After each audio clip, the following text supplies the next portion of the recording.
പിന്നെ കുട്ടികൾ പറയുന്ന ഒരു കാര്യമാണ്, എനിക്കെല്ലാം അറിയായിരുന്നു, എഴുതാൻ സമയം കിട്ടിയില്ല. നമ്മൾ ഏറ്റവും കൂടുതൽ ശ്രദ്ധിക്കേണ്ടത് സമയമാണ്.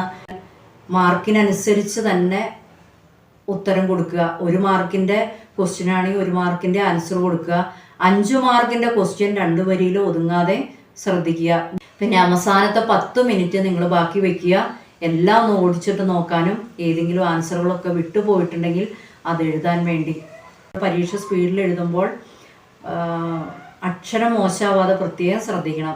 അതുകൊണ്ടാണ് നമ്മൾ എപ്പോഴും പറഞ്ഞു തരാറ്, നിങ്ങൾ എഴുതി തന്നെ പഠിക്കണമെന്ന്. കാരണം എഴുതി പഠിച്ചു കഴിയുമ്പോൾ നിങ്ങൾക്ക് പരീക്ഷ എത്ര സ്പീഡിൽ എഴുതിയാലും അക്ഷരം മോശമാവില്ല, കൈക്ക് സ്റ്റിഫ്നെസ് വരില്ല, കുഴച്ചിൽ വരില്ല. ഒരു പരീക്ഷ അല്പം ബുദ്ധിമുട്ടായി പോയി എന്ന് കരുതി പിന്നെ നിങ്ങൾ അതിനെപ്പറ്റി ചിന്തിച്ചിരിക്കരുത്. Past is past. അതിൽ നിന്ന് നിങ്ങൾ എന്തൊക്കെയാണോ മനസ്സിലാക്കിയത്, എന്ത് എക്സ്പീരിയൻസ് ആണോ നിങ്ങൾക്ക് കിട്ടിയത്, അതോടുകൂടി അടുത്ത പരീക്ഷ കൂടുതൽ പ്ലാൻ ചെയ്ത് എഴുതാൻ ശ്രമിക്കുക.